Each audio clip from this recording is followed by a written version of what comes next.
বলা হলো আমার সঙ্গে যে ঘটে যাওয়া ঘটনাগুলো মা বাবা ছিল না। আচ্ছা যাক, আমি প্রথমে শুরু করি। হুম আমার বয়স যখন 2.5 বা 3 বছর বয়স, হুম তখনই আমার বাবা মানে ওই প্যারালাইসিস রোগে মারা যায়। আচ্ছা মারা যাওয়ার পর এখন আমরা তো গরিব ছিলাম, এরকম কোনো অর্থ সম্পদ ছিল না। হুম বাবা মরে যাওয়ার পর এখন যাই হোক, মা আমার বাবা একটা পাতানে বোন ছিল, পাড়া ওই গ্রামে আর কি। হুম তো ওরা একটু বড় লোক ছিল, ওখানে যায় আমার বাবা বাবা বাড়ি যাওয়ার পর মা ওখানে যায়, আশ্রয় নেই। হ্যাঁ ওই বাসায় গিয়ে কাজ কাম করতো। আচ্ছা কাজ কাম করতো, ওনারা যা খাবার দিত। হুম আমরা 2টা ভাই ছিলাম, আমার ছোট্ট একটা ভাই ছিল, আমি ছিলাম সবার বড়। হুম আমরা খাইতাম। এখন মা এইভাবে কাজ করে আমাদের চালাইতেছে, আমরা চলতেছি। হুম আমার 2টা জ্যাঠা ছিল, তারা আমাদেরকে দেখতে পারতো না। হুম দেখতে পারতো না। এখন মা কাজ করে একদিন আইতে আসে, দেখে আমাদের ঘরটা হুম মানে ভেঙে ফেলে দিছে। 2 জ্যাঠা ছিল, 2জনে ভাগ করে ওরা নাকরি মাকরি বানায় হালাই দিছে। হুম তখন আমার মা দেখে আসে ঘর নাই। আমার মায়ের পক্ষে একটা লোক কথা বলবে এরকম কোনো লোক লোক নাই। ছিল না। আচ্ছা এখন মা কি বললো করলো কি, রাইতে আমরা মাকে নিয়ে ওই জায়গায় থাকলাম, ওই যে গরুর ঠিক আছে, ওখানে থাকলাম। থাকে তারপরের দিন সকালে মা আমাদের 2 ভাইকে নিয়ে আমার নানার বাড়ি চলে গেল। ওখানে আপনার ভাইটা কি আপনার বড়? ওই ভাইটা আমার ছোট ছিল। ছোট ছিল। আপনার বয়স কত তখন যখন এরকম ঘটনা করতেছে? আমার বয়স বাবা তখন যখন মারা গেছে তখন বয়স কত? 4 বা 4.5 বা 5, আচ্ছা এর বেশি হবে না। হ্যাঁ, তো গেল আপনাকে নিয়ে হ্যাঁ। নানা বাড়ি। ওখানে থাকি। আমার মা দেখতে শুনতে মানে স্মার্ট এবং সুন্দর ছিল। হুম তখন আমার নানা এবং নানি তারা বাইসা ছিল, তারা মারা যায়নি। এখন আমার মাকে তারা অন্য জায়গায় আবার বিয়ে দিব। হুম তো মা কিছু রাজি হচ্ছে না। হুম মা বলতেছে যে আমার 2টা ছেলে আছে, আমি এখন আর জায়গায় বিয়ে বসে আমার ছেলে দুটো তো নদীতে ভাসবো, তারা খাবো কি, থাকবো কিভাবে, চলো কই। একটা বাড়ির জায়গা জমি ছিল, তাও তো জেলার জায়গা। হুম এখন তোর বিয়ে হওয়া সম্ভব না। অনেক লোকজন মানে প্রতিদিনই আসে মাকে বিয়ে করার জন্য, হুম কিন্তু মা মুটেই রাজি হয় না। তো হঠাৎ একদিন যে লোক বিয়ে করবো মাকে প্রস্তাব দিছে, সেই লোকে যে বললো আমি বিয়ে বসতে পারি, একটা কথা আছে, শর্ত আছে। যে কি শর্ত? যে আমার ছেলে 2টাকে তোমার দেখতে হবে। হুম উনি আমার নিঃসন্তান ছিল, তার কোনো ছেলে মেয়ে ছিল না। উনি আগে একটা বিয়ে করছিল, একটা পালক ছেলে আছে, ওনারা লালন পালন করছে। হুম এখন ওনার কাছে আমি ওপরে মা কত লোক রাজি হয়ে গেল, ঠিক আছে, আমার তো আল্লাহ সম্মত কম দেয় নাই। মানে আপনাদেরকে নিয়েই যাবে আর কি। হ্যাঁ, ওই লোক রাজি হয়ে গেল পর, ঠিক আছে আমি বিয়ে করবো ইনশাল্লাহ, হুম আমি ছেলে মেয়েকে দেখবো, 2 ছেলেকে দেখবো। হুম কিরকম যাও দেখলো বললো, এরকম কথাবার্তা পাকাপাকি বুক হয়ে গেল। হঠাৎ একদিন আমার ছোট ভাইয়ের গায়ে আসলো জ্বর। হুম হম তখন অর্থ সম্পদ ছিল না, টাকা পয়সা ছিল না, মাও কিছু করে না। আর গ্রামের বাড়ি 1974 লাগলো অভাবের কথা। হ্যাঁ, তখন তো কেউ কাকে 10 টাকাতে হেল্প করার মতো লোক নেই। তা আমার ছোট ভাইটা এরভাবে আসতো, মানে 10 দিন থাকার পর বিনা চিকিৎসা এসে মারা গেল। হুম মারা যাওয়ার পর আমার ওই যে গ্রামের বাড়ি আমার যে চাচা জ্যাঠা ওদের খবর দেওয়া হইলো হুম যে সালাবের ভাই কালামটা মারা গেছে, হুম তাই তোরা যে আসলে আসে না, আমরা এখানে মারি দাঁড়াবো। হুম পরে 2টা জ্যাঠা ছিল, ওরা গেল, ওই আমার ছোট ভাই লাশটা আনলো, আইনা আমার বাপের কবর পাশে তাকে দাফন কাফন করা হইলো। আচ্ছা এখন তো মা যেমন আরো একটু ফ্রি হয়ে গেল। এখন একটা ছেলে মারা গেল, এখন আমি বড় ছেলে। হুম হম এখন মা ওনার কাছে নানা নানির বিয়ে দিয়ে দিল। হুম বিয়ে দিয়ে দেওয়ার পরে এখন মাকে রাইতে তো নিয়ে চলে গেল। এখন আমার নানা নানি আমাকে আটকে রাখলো, আমাকে যেতে দেবো না। আমি তো লাফায় ফাল পাচ্ছি, কাঁদছি, আমি যাবো, তোরা যেতে দিল না। তা নানি আমাকে বোতল দুধ খালাম, চিন্তা করছে তুই কাল সকালে আমরা যাবো তোর মাকে আনতে। হুম আমি ঠিক আছে, যাই হোক তারা থামলো। আমার পর সকালবেলা নানি বলে নানি চল মাকে আনতে যাবো, মাকে আনতে যাবো। ওরা বল বাক্সা করে খাওয়া দাওয়া কত 2-4 দিন 5 দিন 10 দিন পার হয়ে গেল। তো হঠাৎ একদিন মা নানি আমাকে নিয়ে আমার মায়ের কাছে চলে গেল। গেলাম তো মা ওখানে আমাকে রেখে নানি চলে আসলো। ওই যে লোকটা বলছে যে আমি ছেলে 2টাকে পালবো, একটা ছেলে তো মারাই গেল, একটা ছেলে আছে। ওখানে ভাত কাটা ঠেকে দে, তার ঘাস কাটতে হয়, ওই গরুর গোবর ফেলাইতে হয়, নানান বিভিন্ন কাজকর্ম করতে হয়। তার একটা সৎ ছেলে আছে পালক, এই ছেলে আমাকে অযথা মারধর করে, থাপড় দেয়, চর দেয়। তখন আর মানে মাও যেমন কিছু বলতে পারে না, হুম, মা খালি কাঁদে যে কি করলাম। আমার বললো ছেলে দেখবো, এখন ডাক্তার ছেলে দেখে না, হুম, একটা ছেলে তো মারাই গেল, তাও দেখে না, ঠিক আছে আসে ওই লোক আসুক, মানে যে লোক বিয়ে করছে ওর নাম হলো আজম সাহেব, হুম, তা আসুক, মনে করেন একটা পরামর্শ করবো, হুম, উনি আমার ছেলেকে দেখবো কি দেখবো না, হুম, ঠিক আছে। তারপরে ছেলে লোক আসলো, তারপরে ওনাকে বললো যে তুমি তো আমার ছেলেকে রাখবা, দেখবা, কথা ছিল, হুম। তুমি তো লালন পালন করছো না, তোমার ভাই পালক ছেলেটা, আমার ছেলেটা সারাদিন খালি মারে, লাথি মারে, ঘুষি মারে, কি করে, তুমি তো কিছু বলো না। ওরা ভাত খাইলে খায়, না খাইলে জাগা, এটা বললো। এই যে বললো। এখন মা বলে বাবা তুই জাগা, আমি থাকি, হ্যাঁ, তো যাক। আইসে বললাম কার কাছে, আমার মার যে বোন, বড় বোন মাসি, ওনার কাছে চলে গেলাম। আচ্ছা, ওনার আবার ওই যে দেশের যে নদী নালা খাল বিল আছে, হুম, ওইখানে খেয়ে মাছ ধরে, ওই যে কাঠিয়ালা জাল দিয়ে, লোহার কাঠিয়ালা জাল দিয়ে মাছ ধরে, হুম। সারাদিন মাছ মারে, আর সন্ধ্যায় বিক্রয় করে বাজারে, এই বাজার করে রাতের ওই মাছটা বিক্রি করে বাজার করে। বাজার করে। মাছও নাই তো বাজারও নাই। না বাজার নাই, তা আবার কিন্তু আবার হুম, বসে থাকতে হয় না, থাকতে দেয় না। হুম, যেমন আধা কেজি সুতা নিয়ে দেয়, হুম।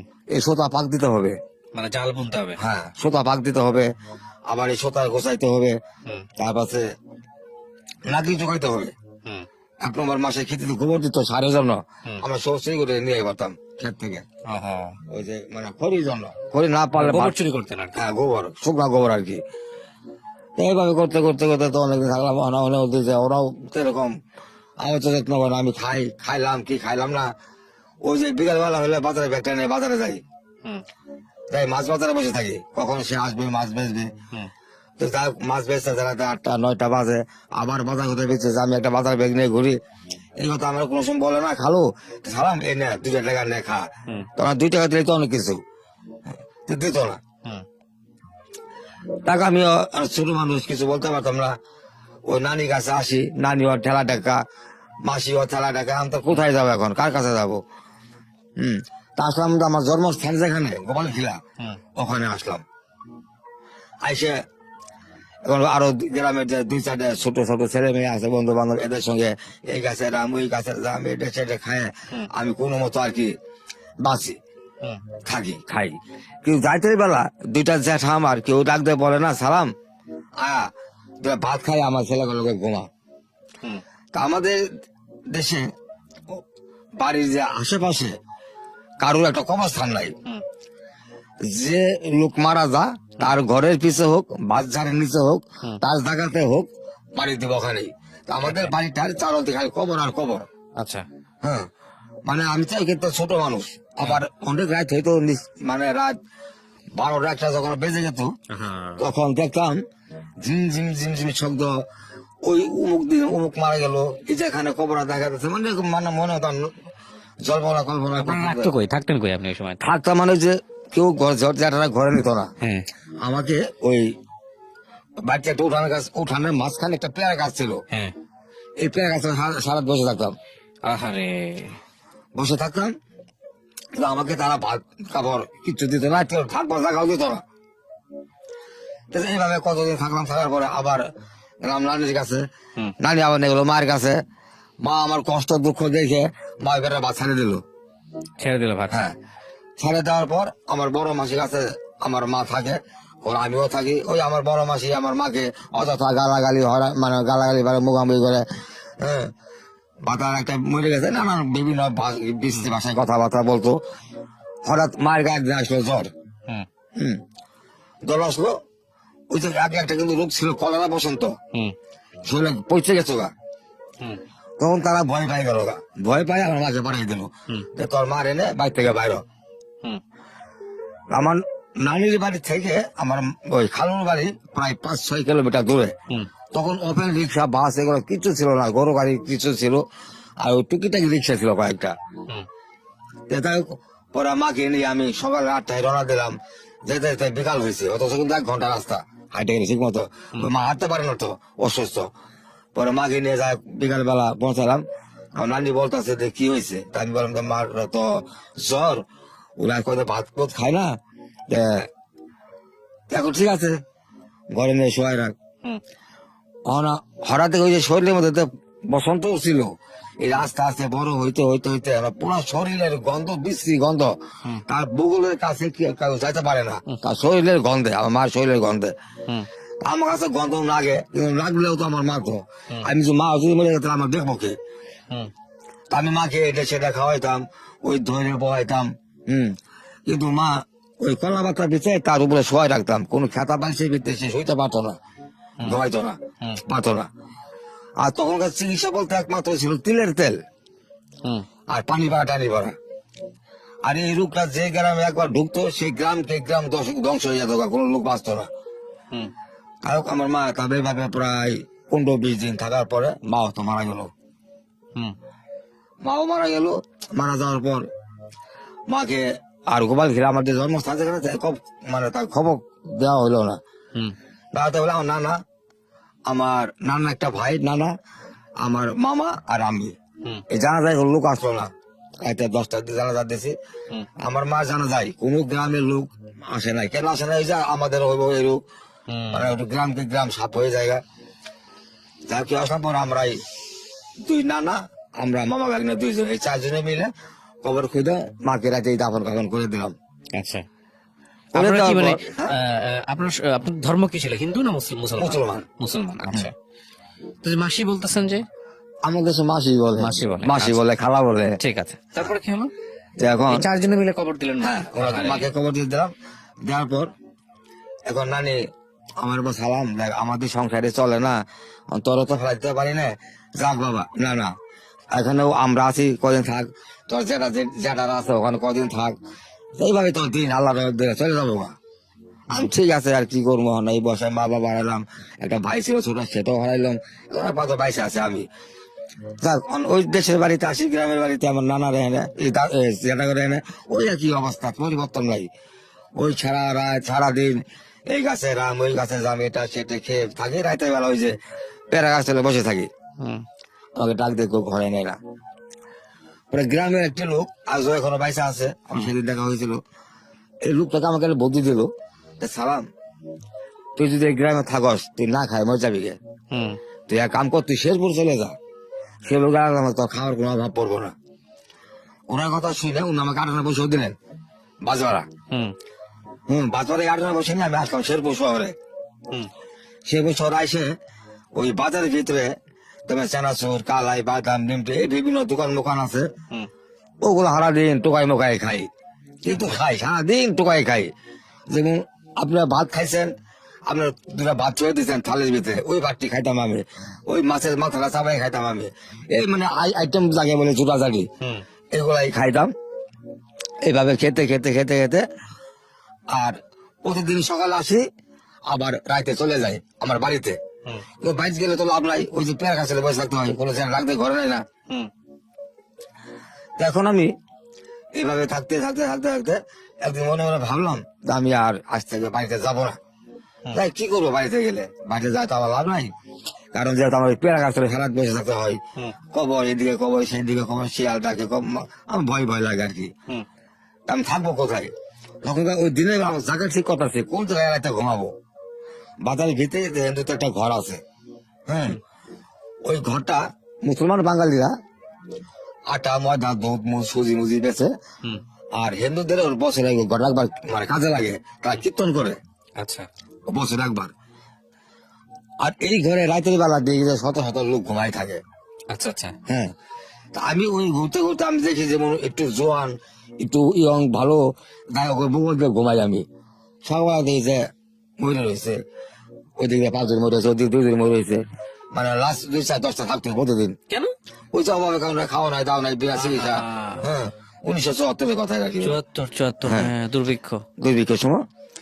তা আমি আবার সামনে, আমি যেখানে ঘুমাইতাম এখানে সামনে আবার কালী ঘর, এই বড় বড় মূর্তি আছে বানানো, দেখা যায়, কিন্তু দেখি কিন্তু ভয় পাই না, ভয় পাই না। তারপরে অনেক লোক, তারপরে ওই যে পৌরসভার একটা লোক ছিল, এই লোক নিয়ে কোনো মতন তাদেরকে দাফন কাফন করতো আর কি। তা একদিন মনে মনে ভাবলাম যে আমি আজকে আমি বাইরে যাবো গা, এখানে আর থাকবো না, প্রতিদিন লোক মারা যা, আমি থাকবো না। বেলা দিছি, যাই হোক বাইর দিয়েছি, বাইর যাবো যাই দিয়ে পরিবর্তন নাই, ওই একই অবস্থা। আমার চাচা যারা কোনো ভাত দেয় না, ও ডাক দিয়ে তো ঘরে থাকবারও দেয় না, ওই একই অবস্থা, কোনো পরিবর্তন নাই। যাক বললাম যাক রাখতে পোয়াক, আজ থেকে আমার জীবনে কখনো আসবো না, আসি আমার শেষ। কেন আসে কি করবো, আমার তো আর কেউ নেই, বাবা নাই, মা নাই, ভাই নাই, বোন নাই, আসে লাভ কি? আমি শেরপুর বাসি মরি, শেরপুরে চলে থাকবো। এখন পরের দিন আসতেছি, আইসে আমাদের শেরপুর টাউনের ভিতরে জায়গার নাম আছে সবজর খিলা, ওখানেই বাসে নামছি, নামে হাইটে আসতেছি, আস্তে আস্তে একটা বারান্দা আছে, বারান্দার সামনে একটা ট্রাক খারাপ হয়েছে। আমি ওখানে বৃষ্টি পরে আমি ওই বারান্দায় দাঁড়াইছি, দাঁড়ায় ছোট মানুষ তো ওই বসে থাকতে থাকতে ঘুমাই গেছি, কিন্তু বৃষ্টি তাও কমে না।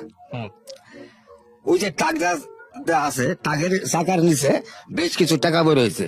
আচ্ছা, তো আমি টাকাটা অনেক চেষ্টা করলাম তাই না আনার জন্য, টাকা তো আসে না, কারণ টাকার তো চাকার তলে কেমন আসবে, অনেক টাকা, কিন্তু আমি টানলাম আসে না। তা আমি আর ওই টাকা থুয়ে কোথাও যাইতেছি না, কিন্তু টাকা কয় টাকা নুরে জানি না, কিন্তু টাকা আমি চিনি ওই চাকার নিচে। চাকার নিচে। হ্যাঁ, আমি টাক হোক, আইস হোক, এখন হোক, বিকাল হোক, টাক তো এখন থাকবো না, টাক তো যাবো গা, তারপর নিবো। তারপরে নেবো।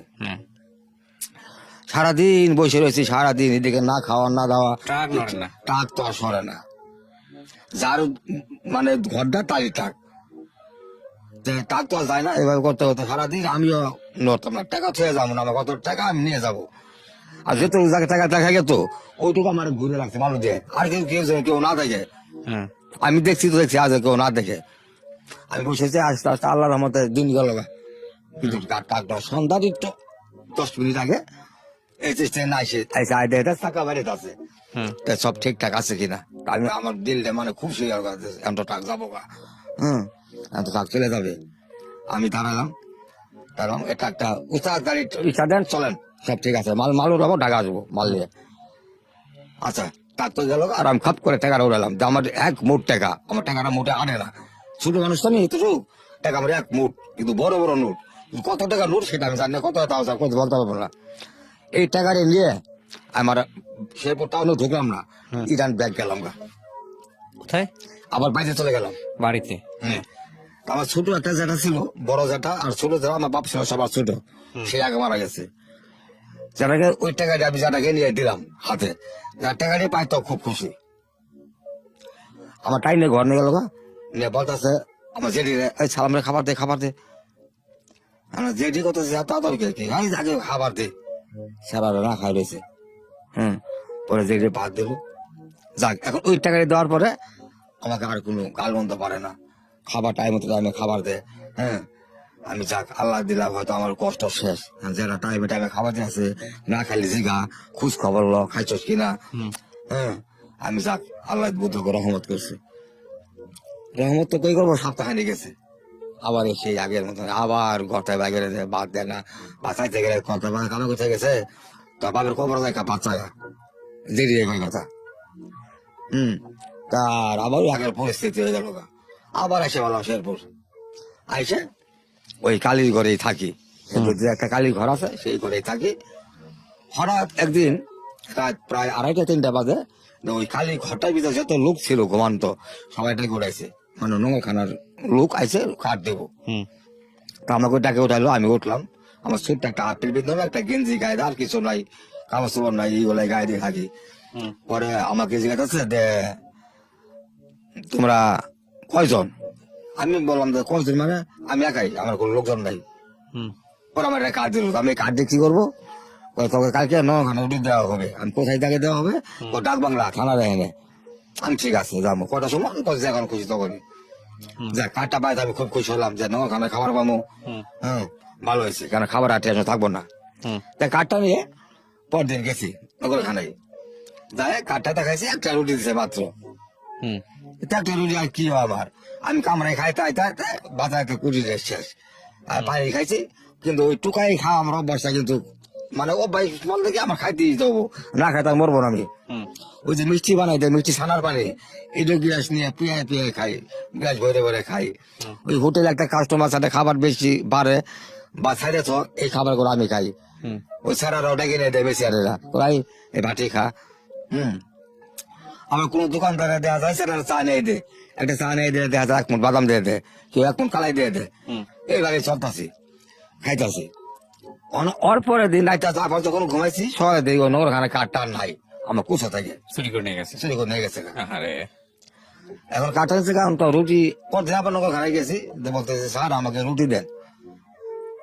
রুটি রুটি তোর কাঠ কই? আমি তো কাঠ তো চুরে নিয়েছে গা, কত তার রুটি তো চুরে নিয়ে গেছে গা, চুরে গা রুটি থয়ে গেছে না, তো রুটি তো দেওয়া যাবে না। যেখানে স্যার রুটি ভাজে সেই জায়গাটা বিশাল, অত 30-40 হাত লম্বা টাওয়ার আর কি। যেখানে আটা রুটির ভাজে কিছু কিছু গোড়াগাড়ি কিন্তু পরে চোলা পা সাইডটা থাকে, তামো বলাই এগুলো চিমটে চিমটে খাইতেছি। পাঞ্জাবি পরা বড় পেট ওরা একদিন সাহেব আসছে, আইসা দেখতেছে আমাকে, আই এদিকা সারে যেমন ডাকতেছে আমি তো দৌড়াই আইসি, খুব খুশি আমাকে খাবার দিব। আইসি আমাকে বলো তোর বাড়ি কোথায় রে? আমি তো বললাম স্যার বাড়ি তো আমার গোপাল খিলা, তোর মা বাবা নাই? আমি না। তুই এক কাজ কর, যেখানে রুটি ভাজে সেখানে বাসের একটা বেড়া আছে, যেন কোনো পাবলিক গ্যাদারিং করতে না পারে। আসি পরে বললো যে তুই এখানে তারা, আমি দেখি তোর লোকে কি করতে পারি। উনি কিন্তু একজন শেরপুরের এমপি বা গভর্নর, কিন্তু আমি চিনতাম না তাকে। যাই হোক পরে আমি দাঁড়াইলাম, দাঁড়াবো এই যে লোক চলে গেল আর তো আসে না। আমি বলতেছি স্যার তো আমরা কই দাঁড়াইবো, দাঁড়াইতে স্যার কি অবশ্য কি ভুলে গেল বা স্যার আসে না কে, থাক ঠিক আছে দেখা যাক। এরকম করতে করতে স্যার তো মনে করেন একটা আরেকটা সঙ্গে করে লোক নিয়ে আসছে, আসে খারাপ একটা চিঠি লিখলো, লিখে আসে লেগে বললো যাই এই ছেলেটাকে নিয়ে তুমি দিয়ে আসো। তারপরে ওই লোকের সঙ্গে আমরা হাঁটতেছি, হাঁটতে হাঁটতে টাউন থেকে প্রায় 2 কিলোমিটার গ্রামে গেলাম গা। ওই যে এক গ্রামে ছিল একটা এই ভোটঘর, এই ভোটঘরটা ওরা বানাইছে এতিমখানা। হ্যাঁ এই এতিমখানায় আমার নিয়ে গেল, যাই দেখি ওখানে প্রায় 250 পোলাপান, 250 মধ্যে মেয়ে 150, ছেলেরা 100। যাক ওখানে যাওয়ালাম, যাওয়ার পরে ওই লোকটাকে ওই যাই দেখি বারান্দার ভিতরে 2টা মহিলা হিন্দু, 2টা পুরুষ মানুষ বসে রয়েছে। তা বললো ওই লোকটা বললো এটা সাড়ে চিঠি 2টা এই চিঠি দিচ্ছে, দেখে বললো ঠিক আছে আপনি আসেন, ওই ছেলেটাকে ভর্তি কথা বলছি। পরে বললো যে তোমার নাম কি? আমি বললাম যে আমার নাম সালাম। গ্রামের বাড়ি কোথায়? গ্রামের বাড়ি গোপালখিলা। পিতার নাম কি? শমশের। সমস্ত ঠিকানা দিলাম। তারপরে যখন শমশের বলছি তখন ওখান থেকে 2টা লোক ফাল দিয়ে লাফাই উঠছে। এক লোকে বলতেছে আরেক লোকে সালাম শমশের এই যে তোর ছেলে রে, মানে ওই লোকের নাম শমশের। মানে ওই দুইটি অনেক একজন প্রিয়, হ্যাঁ উনি ওইটি অনেক প্রিয় আর কি, বলা মানে দেখশন করে। তো যাই হোক অনেক তো মানে ভর্তি গেলাম গা, ভর্তি হওয়ার পর একটা আয়া আসছিল 7টা, পরে একটা আয়াকে ডাক দেওয়া হইলো, ছেলেটাকে নিয়ে যা গোসল করে আনো। আমাদের গোসল করে আনলো, আইনে আমাদের খাবার মাটির খাদা আছে না, মাটির হানকি, এর ভিতরে এক খানটি বিলেতে দুধ গোলায় জাল করছে, এই দুধ আর 3টে রুটি ওই নগর খানার দিল, খাইলাম। খাওয়া দাওয়া আমার ভরপেট। আমার ছোট থেকে একটা অভ্যাস আছে, আমি ওই ছোট বেরি ডোয়াই খাই। হ্যাঁ এরকম ভাবে শিখাইছে, গেছে কেন শিখাইছিল আমার শরীর, আমি একভাবে এক পুচ্ছিলাম তো সারা হাত পা ফুলে গেছিল, পানি মানে নামছিল, বাপে শিখাই গেছে। আপনার শরীরে এটা ভালো আমি শুরু থাকি বিড়ি খাই, মানে আমি আবার ওই যে আমাদের শেরপুর 2টা হল আছে সিনেমার, কাকুলি এবং রূপকথা, আমি হল থেকে ওই বড় বড় সিগারেট টোকাইলো মেসের ভিতরে ভরে রাখতাম। একটু মানে বিড়ি খাইয়ে দেন, আমার জানা ছিল না, আমার ছোট মানুষ। হ্যাঁ আমি তো মাছ টানতে খাই, পোলা পান্না মাছ খাই, একটা সিগারেট লম্বা যা টানতেছি এখন আর জানতেছি। তখন পোলা পান্না কি করছে যে আমাদের যে পিয়ন গুলো আছে দেখে তাইকে আনছে, ওই দেখেন বিড়ি খাইতেছে। আমার নতুন মানুষ মারলো না, মাত্র ভর্তি হচ্ছে মারলাম না, তবে আর বিড়ি আছে আমি আছে সব ফেলা, পরে সব ফেলাই দিলাম। ফেলাই দেওয়ার পরে আজ থেকে কখনো বিড়ি খাই দেখবো না, নতুন আছে মারলাম না তাহলে মারতাম। আমি ঠিক আছে আর বিড়ি খাবো না, কিন্তু বিড়ি তো চুরি করে খাই।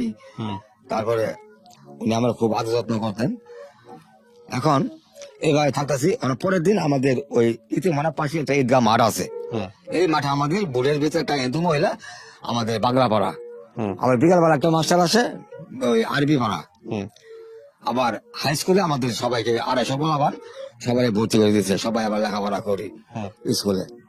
এইভাবে চালতেছি প্রায় অনেক বছর হয়ে গেল, আমার দুঃখ কষ্ট প্রায় আর তখন আর নাই। হুম তা আমি তখন টাইমে খারাপ পেতেছি, লেখাপড়া শিখতেছি, তা আমার তো আর অন্য কোনো টেনশন নেই। হুম একদিন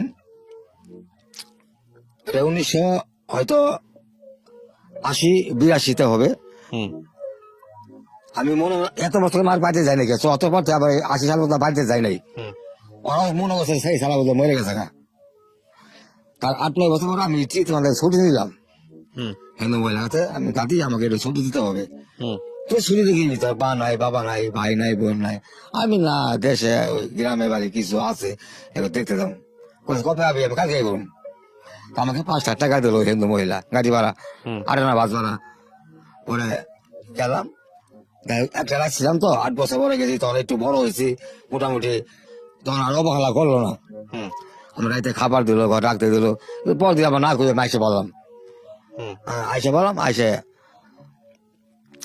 এতে মনে না কি হলো, এতে মনে না 250 পোলাপান প্রতিদিন 2 বস্তা আটা লাগে, বুঝলে 80 কেজির বস্তার হুম 250 পোলাপান লাগে, কিন্তু এতে মনে না সরকারি হইল না, হুম এটা বেসরকারি ভাবে। যে শেখ মুজিবুর যেদিকে মারা গেল, হুম সেদিকে আমাদের সেই আওয়ামী লীগের নেতা গুলো ছিল, হুম তারা ঢাকা আসার কথা, মানে সরকারি একটা সাইন করে দিব, হুম কিন্তু পরে আসা নিয়ে প্রোগ্রাম করছে, পরে দেখা যায় খবর পাইলো, দেখ বঙ্গবন্ধু মেরে ফেলানো হয়েছে। এই যে ওরাও ঢাকার আসলো না, এতে মানে ওরা সরকারি হইলো না। হুম এই সমাজ কল্যাণ, ওই ডিসি, এমনি ওই মানে এমনি সাহায্য ছিল, আর কতদিন চলার না। হুম তখন কিছু কিছু ছেলে মেয়ে ওখান থেকে ছাঁটাই করে দিল, আচ্ছা আবার 21টা মেয়ে বিয়ে দিয়ে দিয়েছে। আচ্ছা আর কিছু ছেলে কে মনে করো যে প্রায় 50-60 জন ছেলেকে বাই করে দিল, হুম আমারও বাই করে দিল। ও। মোটামুটি টুকটাক তুই কিছু করতে পারবি। তা আমি অনেক গ্রামের যে ছেলে মেয়ে আছে ওদের সাথে ওই বেকারি কাজ করি, সেনাচুরের কাজ করি, নিমটুর কাজ করি, বিভিন্ন কাজ করি, হুম আবার রাজমিস্ত্রি জোগাড় করি। হুম কোথায় থাকবো, আমি তো আমাদের বাইরে দিচ্ছে, তাই তোমার পাশেই এক বাচ্চা নিলাম আশ্রয়, হুম ওদের বাসায় থাকি, যা 5 টাকা 6 টাকা 8 টাকা 10 টাকা যা ইনকাম করি ওদের দিয়ে দিই, বিজি বাজার আমার 2 বেলা বা 3 বেলা খাবার দেয়। হুম ওদের বাসায় অনেকদিন রইলাম, প্রায় 2-3 বছর। ওদের ছোট্ট একটা মেয়ে ছিল, নাম পারুল।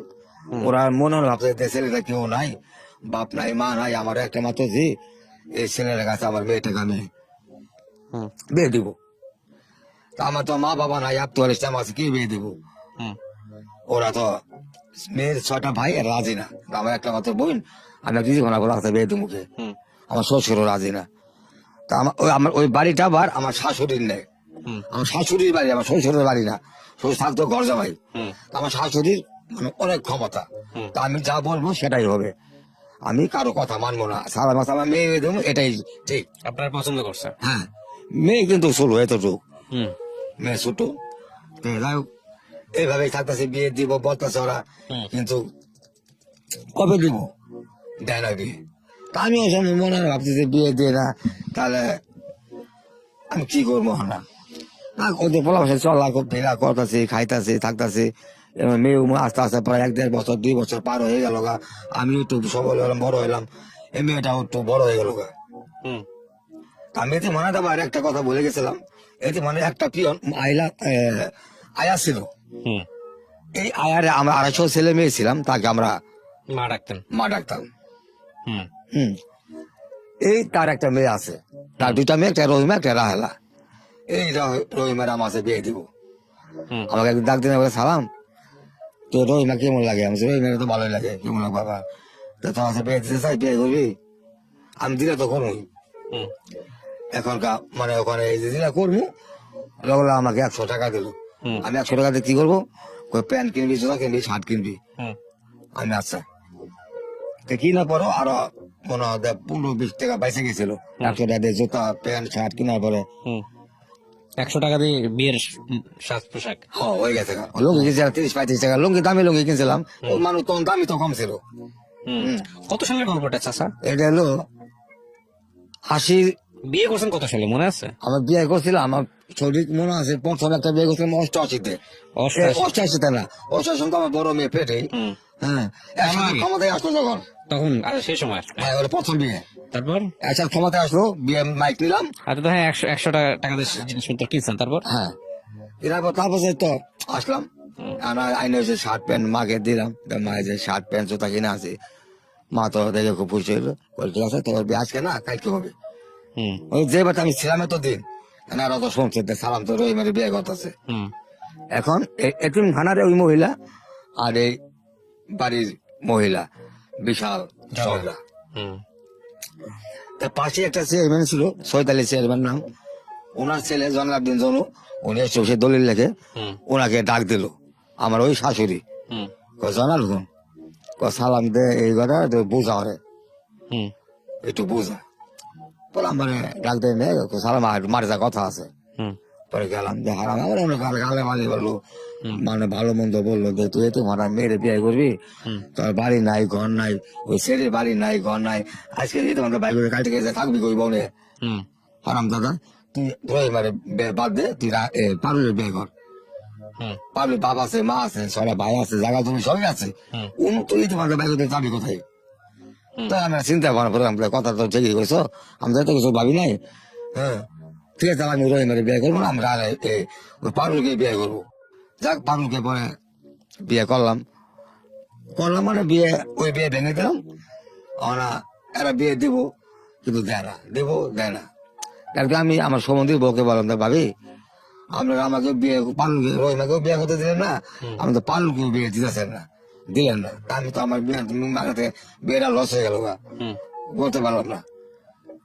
পরে একদিন তার শাশুড়ি বলতে মা সারা মেয়ের কথা বলে, তা আপনি কি করলেন? ও ঠিক আছে সামনে শুক্রবারে বিয়ে দিন। তো শুক্রবার বিয়ে মানে কি গ্রামের 10 জন ডাইকে এনে কালকে মিষ্টি চা পান খাওয়া মানে সাক্ষী রাখলো, আমি আমার মেয়েটারে এই ছেলেটার কাছে বিয়ে দেবো, সেটা বড় হইলে, এখন না। তা আমি তো মনে করলাম যে গ্রামের 10 জন আছে, চা পান খাওয়ালাম মিষ্টি খাওয়ালাম, বিয়ে তো হয়ে গেছে, বিয়ে মাসা কেমনে করে বিয়ে বিয়ে করে। যাক এখন আমি এবার থাকি, গাড়ি চালাই, খাই, ইনকাম যা করি সব দিয়ে দিই, 1 টাকা লোক রাখি না, শুধু আমার সিগারেট টাকা রেখে দিয়ে দিই। এবং করতে করতে করতে করতে 2 বছর আরো পার হয়ে গেল গা, মেয়ে মোটামুটি তখন এত বড় হয়ে গেছে গা। হুম তখন ওরা আমাকে সম্বন্ধীর বউ বললো যে মা এবারে বিয়ে আমরা সাইডে দেন, মেয়ে তো বড় হয়েছে, ছেলেও তো মোটামুটি কামাই যাও যা করে ভালোই করে। তখন বললো ঠিক আছে তাহলে ওর তো ঘর নাই, তো এরা ঘর তুলতে জায়গা আমি দেবো। হুম আমি পরে আমাকে বললো সালাম তো একটা ঘর তুল, আমি ঘর তুলবো না, জায়গা পাবো কোথায়, আমার তো জায়গা নাই। জায়গা কি তো শাশুড়ি অভাব আছে, 3.5 কাঠা জায়গা, মানে 17.5 শতাংশ জায়গা আছে এখানে, অনেক জায়গা, হুম তুই ঘর তুল। তা আমি ঘর তুল টাকা পাবো কই, কয় টাকা আমার জমাবি, এই টাকা পরে কামাই করে আমি জমাইলাম, হুম মানে দিল্লি 10, 15, 20 জমাইতে জমাইতে প্রায় 3-4 মাসে 700-800 টাকা জমাইছি। হুম জমানোর পরে একটা ঘর উঠাইলাম কামলা নিয়ে, হুম ঘর উঠানোর পর এখনকার ঘর সুন্দর করে করে কি কি লাগে, চেয়ার লাগবে, টেবিল লাগবে, একটা চকি লাগবো, কিছু মানে গরমে শাক সজ্জা করতে হবে। এই জন্য আমার শাশুড়ি বলে তুমি এগুলো সব কেনাকাটা ওকে কমপ্লিট করো, তারপরে তোমার বিয়ে আমরা সারিয়ে দেবো। হুম আমি ঠিক আছে, তা আমি একটা চকি কিনলাম, কবাট কিনলাম, ওই মানে যা যা লাগে কাপড় তো আলাদা কিনলাম। কেনার পরে আমি আমি আমার রাখতাম না, হুম আমার রাখতাম কারণ হলো ওই বিয়ে করার আগে আমি বেরিয়ে রাখতাম দাদি, হুম ওই হিসেবে মেয়ে আমার ফুপু লাগে, কারণ এর বিয়ে করছে তার মার আমি কি দাঁড়িয়ে আমরা রাখি না, কিছু রাখি না, মাও না কিছু না, হুম নিয়ে দিয়ে নিয়ে বন্ধু রাখি। তুমি খুব রাগ হতো যে আমরা একটা মেয়ে বিয়ে দিলাম, আমার জামাই আমার রান্না করে না, হুম তা আমি মনে মনে খুব খুশ হয়তো আর কি, বিরক্ত হইতো। হুম এইভাবে থাকতে থাকতে থাকতে থাকতে পরে মোটামুটি বিয়ে আয়োজন করলাম, আমরা মাইক মুইক নিয়ে এলাম, ওরা বিয়ে আয়োজন করলো। হুম ওখানকার মাইক আছে, মাইক বাজাতে আছি, আমাদের এলাকার যে চেয়ারম্যান ছিল উনি দৌড়াই গেছে, সালাম কি করতেছ, মাইক তাড়াতাড়ি বন্ধ কর। আমি কে, দেশের নতুন সরকার সামরিক শাসন দিছে, 5 লোক 1 লোক কথা বলে পুলিশে ধরে নিয়ে যায়, হুম তাড়াতাড়ি বন্ধ কর। তারপরে এই বন্ধ করে দিলাম, তো মাইক পরে ফেরত দিলাম, দেওয়ার বিয়ে খাদি তো হয়ে গেল গা। হয়ে যাওয়ার পর এখন বউ আমার লগে থাকতে চায় না, বউ থাকে আর মার লগে, বউ ছোট, তা আমি হিসাব নিয়ে মানে অনেক এড়ে সেরে ভাঙচুর করি, ঘরে বেড়া কাটি, ঘরে টিনে চাল কাটি, কোবাই এড়ে সেরে করি, করতে করতে তারপরে এই বাড়ি বসে রায় বললাম ঢাকা থাকি তখন হুম। তখন ঢাকা মানে আসি তখন থাকতাম তেজকুনি বেলা হুম ঢাকার বেলা ওই রিক্সা চালাইতাম হুম সকালবেলা আইতাম ওই মানে আসি আইতাম কালকের দিন থেকে পরশু দিন যাইতাম গা হুম মানে বেশি দিন থাকতাম না অল্প কিছু 2-4 দিন থাকতাম থাইকে যাইতাম গা ভালো লাগতো না ঢাকা তখন আমার কাছে হুম এখন এইভাবে করতে করতে এখন দেখি যে আমার যে একটা ঘর আছিল এই ঘরের ভিতরে এলাকার যে কমিশনার আছিল কাউন্সিলর হুম এই আড্ডা দিছে এই ঘরে মদ খা আর শুনছি আমি চোখে দেখি নাই আমার ওয়াইফের লগে তার এরা সম্পর্ক ও এটা আমি মানে পরে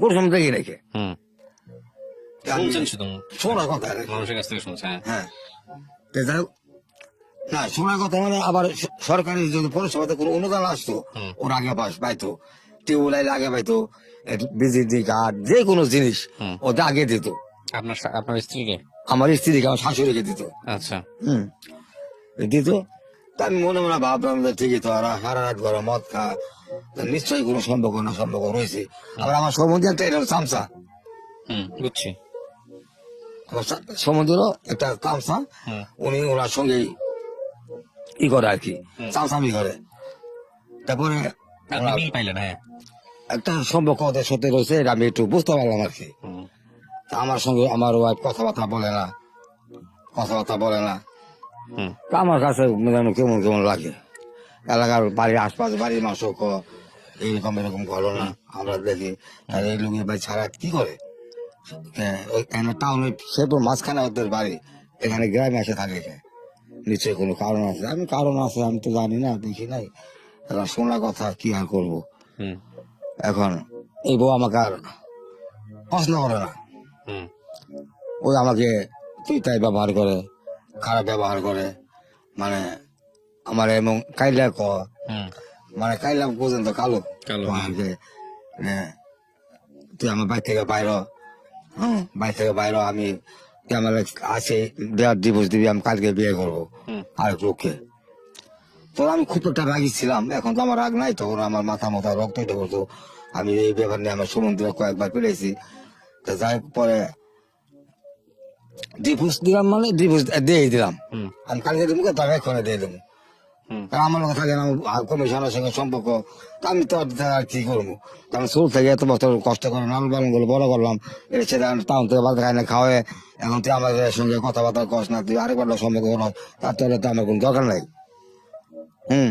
তারপরে আমি আর কি করবো পরে আমি আরেক বাড়িতে মানে ঘর বেড়া বড়া যা ছিল হুম সব কুবাই কাবাই কাইটে মাইটে দাও দে কুবাই হুম আমি পাশের এক বাড়িতে ওদের আবার আত্মীয় লাগে আমি আশ্রয় নিলাম হুম আর ওনাকে আমি বললাম যে আমার একটা ওদের তো মামাতো বোন হয় আর কি তা আমি যেভাবে হোক আমার কানা হোক ধলা হোক ন্যাংরা হোক আলু যেভাবে হোক আমার কালকে দিনের ভিতরে একটা বিয়ে করাতে হবে পারবা ওই মহিলারা বললাম মহিলা বলে হ্যাঁ পারবো ওই মহিলা বলে আমার একটা বোন আছে মামাতো বোন যদি করো তাহলে আমি দেখাইতে পারি মেয়ে এসে বলি আছে আমি দেখাও পরে ওই এসে তোরা বাড়িতে বেড়াইতে হুম পরে গেলাম পরে আমাকে বললো সালাম তুমি এখানে দাঁড়াও আমি তাকে ডাইকে আনি হুম তাহলে ওই মসজিদের পাশে একটা পুষ্কুনি ছিল পুষ্কুনি বারে বসে আছে ওনাকে ডাকে নিয়ে আনা হলো আমি ওরা আমাকে বললো যে সালাম আনলাম তোকে বিয়ে করতে স্যার তুই কি রাজি ওই বললো আমি বললাম যে ঠিক আছে তোমার লোক আমরা সরাসরি কথা হবে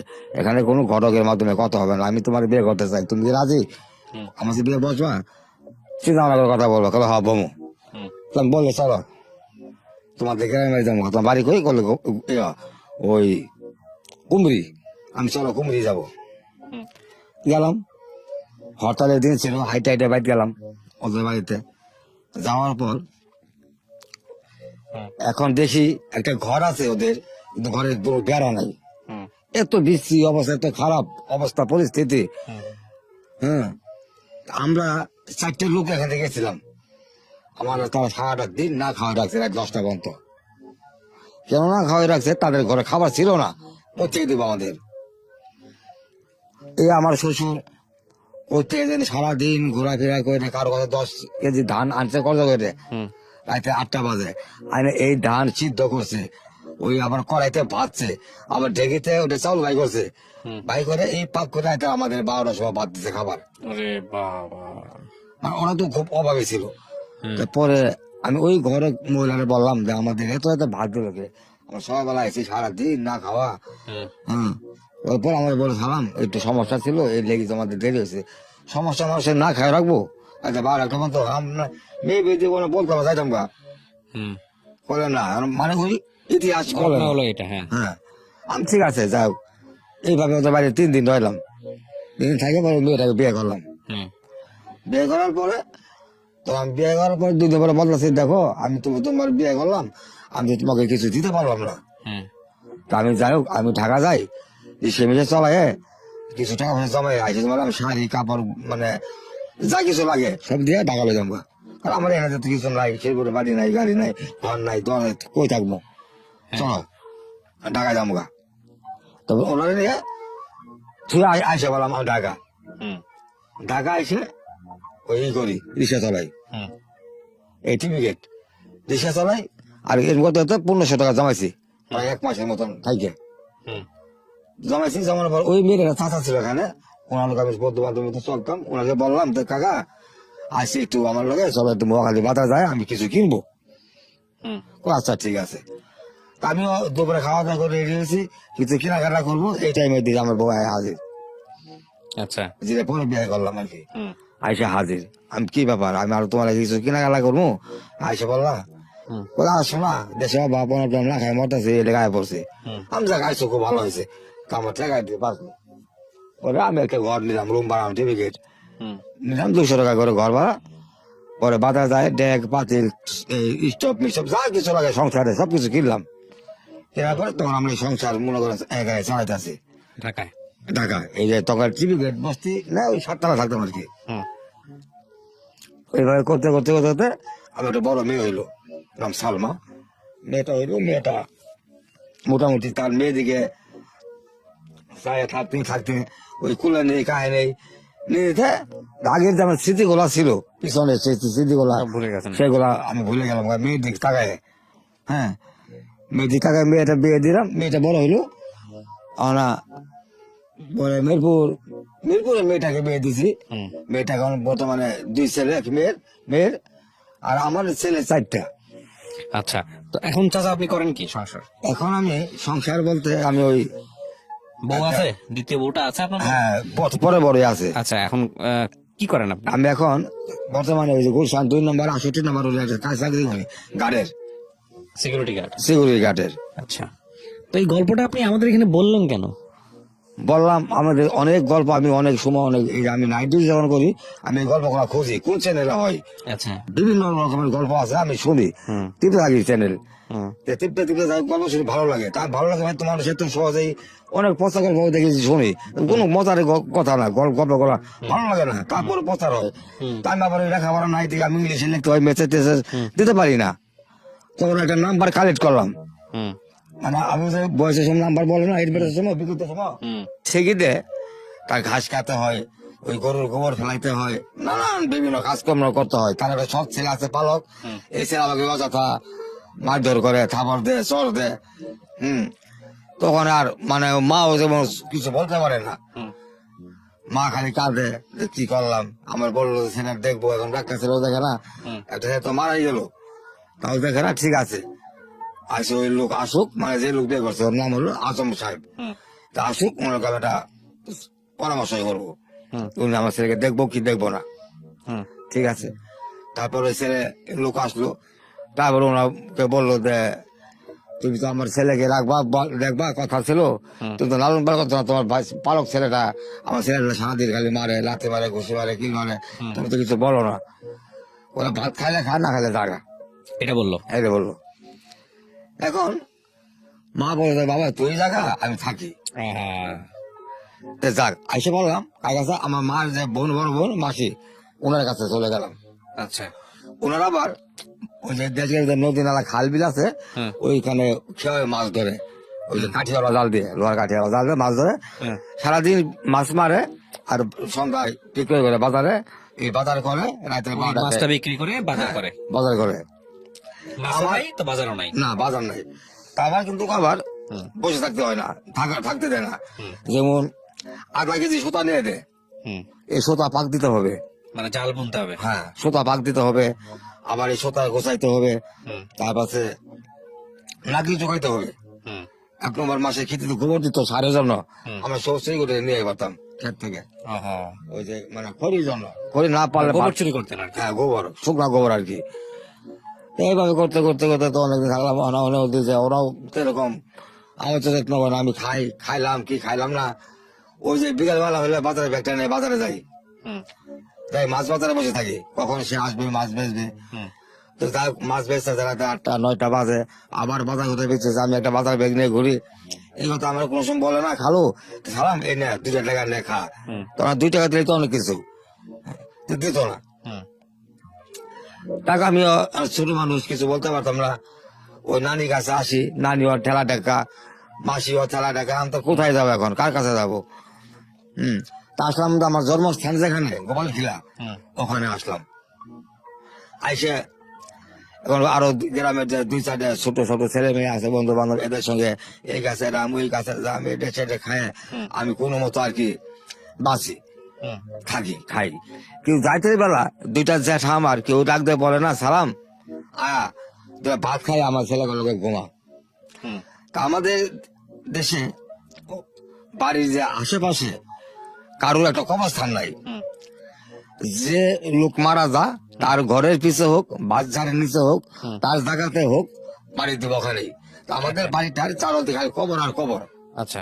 হ্যাঁ, মানে আমি তো কিন্তু ছোট মানুষ, আবার অনেক রাত হইতো, মানে রাত 12টা 1টা যখন বেজে যেত, আহা। তখন দেখতাম ঝিম ঝিম ঝিম ঝিম শব্দ।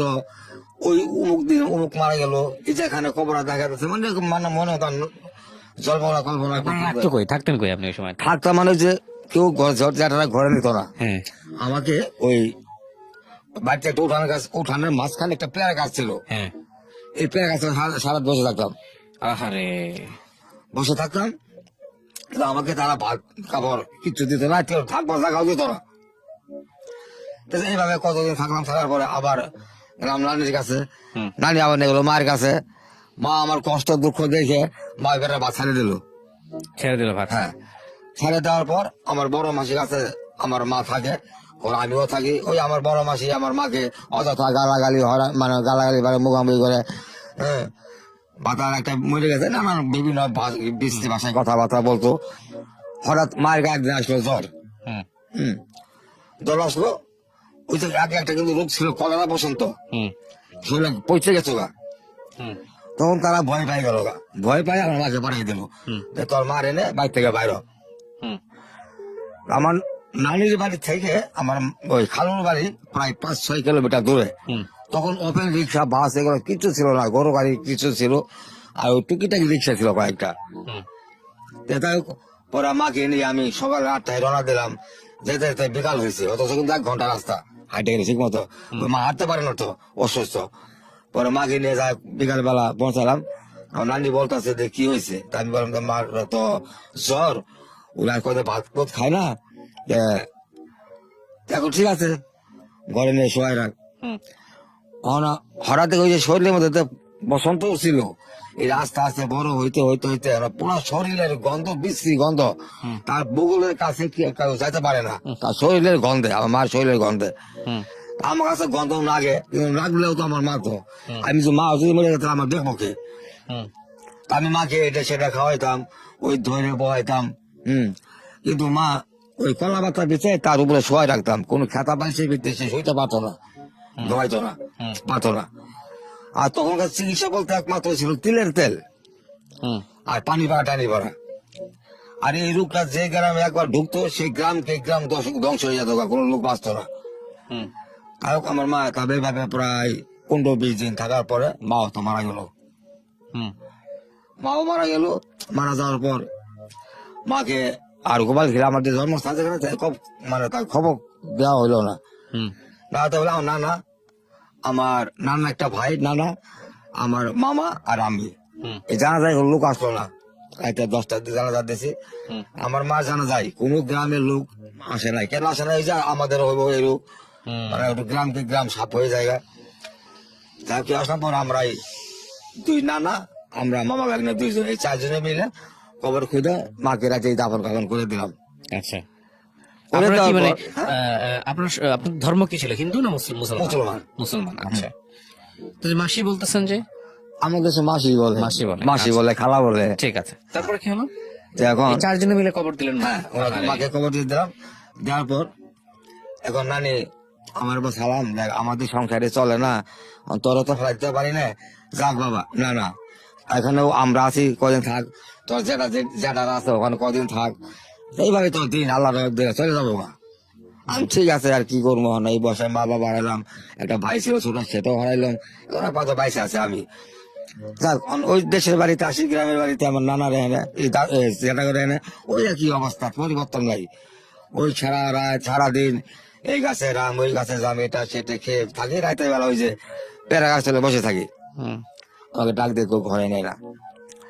পরে গ্রামের একটি লোক আজও এখনো বাইসা আছে, আমি সেদিন দেখা হয়েছিল, এই লোকটাকে আমাকে একটা বুদ্ধি দিল, সালাম তুই যদি এই গ্রামে থাকস, তুই না খাই মরে যাবি গে, হুম, তুই এক কাম কর, তুই শেরপুর চলে যা, সেগুলো তোর খাওয়ার কোনো অভাব পড়বো না। ওনার কথা শুনে উনি আমাকে 8 আনা বসে দিলেন বাজবাড়া। হুম, বাজবাড়ে 8 আনা বসে নিয়ে আমি আসলাম শেরপুর শহরে। হুম, শেরপুর শহরে এসে ওই বাজারের ভিতরে তোমার চানাচুর, কালাই, বাদাম, নিমটে, এই বিভিন্ন দোকান আছে, হুম, ওগুলো সারাদিন টোকাই মোকাই খাই, কিন্তু খাই সারাদিন টোকাই খাই। যেমন আপনারা ভাত খাইছেন, আপনার দুটা ভাত ছুঁয়ে দিয়েছেন থালের ভিতরে, ওই ভাতটি খাইতাম আমি, ওই মাছের মাথাটা চাপাই খাইতাম আমি, এই মানে আইটেম যাকে বলে চুটাচাটি, হুম, এগুলাই খাইতাম। এইভাবে খেতে খেতে খেতে খেতে আর প্রতিদিন সকালে আসি, আবার রাইতে চলে যাই আমার বাড়িতে। হুম, তো বাইরে গেলে তো লাভ নাই, ওই যে পেয়ারা গাছে বসে থাকতে হয়, কোনো চেয়ার লাগতে ঘরে নাই না। হুম, তো এখন আমি এইভাবে থাকতে থাকতে থাকতে থাকতে একদিন মনে মনে ভাবলাম যে আমি আর আজ থেকে বাড়িতে যাবো না। তাই কি করবো বাড়িতে গেলে, বাড়িতে যায় তো আমার লাভ নাই, কারণ যেহেতু আমার ওই পেয়ারা গাছ তলে সারা রাত বসে থাকতে হয়, হুম, কবর এদিকে কবর সেদিকে কবর, শিয়াল ডাকে, আমার ভয় ভয় লাগে আর কি। হুম, তা আমি থাকবো কোথায়? তখনকার ওই দিনের জায়গা ঠিক কথা আছে, কোন জায়গায় একটা ঘুমাবো। বাজারের ভিতরে হিন্দুতে একটা ঘর আছে, হ্যাঁ, ওই ঘরটা মুসলমান বাঙালিরা আটা, ময়দা, দুধ, সুজি মুজি বেছে, হুম, আর হিন্দুদের ওর বছরে ঘর একবার মানে কাজে লাগে, তারা কীর্তন করে আচ্ছা, বছরে একবার। আর এই ঘরে রাতের বেলা দেখি যে শত শত লোক ঘুমাই থাকে। আচ্ছা, আচ্ছা, হ্যাঁ, তা আমি ওই ঘুরতে ঘুরতে আমি দেখি যেমন একটু জোয়ান, একটু ইয়ং ভালো যারা বগল দিয়ে ঘুমাই আমি, সকালবেলা দেখি যে মরে রয়েছে, ওইদিকে 5 জন মরে রয়েছে, ওইদিকে 2 জন মরে রয়েছে, মানে লাস্ট 2, 4, 10টা থাকতো প্রতিদিন। কেন? ওই যে অভাবে কারণে খাওয়া নাই দাওয়া নাই, বিনা চিকিৎসা। হ্যাঁ, 1974 কথা আর কি, 74, হ্যাঁ, দুর্ভিক্ষ। দুর্ভিক্ষের সময়। তা আমি আবার সামনে, আমি যেখানে ঘুমাইতাম এখানে সামনে আবার কালী ঘর, এই বড় বড় মূর্তি আছে বানানো, দেখা যায়, কিন্তু দেখি কিন্তু ভয় পাই না, হ্যাঁ, ভয় পাই না। তারপরে অনেক লোক, তারপরে ওই যে পৌরসভার একটা লোক ছিল, এই লোক নিয়ে কোনো মতন তাদেরকে দাফন কাফন করতো আর কি। হম, তা একদিন মনে মনে ভাবলাম যে আমি আজকে বাইরে যাবো গা, এখানে আর থাকবো না, প্রতিদিন লোক মারা যা, আমি থাকবো না। হুম, বেলা দিছি, যাই হোক বাইর দিয়েছি, বাচ্চার পর যাই দিয়ে পরিবর্তন নাই, ওই একই অবস্থা। আমার চাষা দেয় না, কোনো ভাত দেয় না, ওই ডাক দিয়ে তো ঘরে থাকবারও দেয় না, ওই একই অবস্থা, পরিবর্তন নাই। যাক, বললাম যাক আড়াইতে পোয়াক, আজ থেকে আমার জীবনে কখনো আসবো না, হুম। আসি আমার শেষ। কারণ আসে কি করবো, আমার তো আর কেউ নেই, বাবা নাই।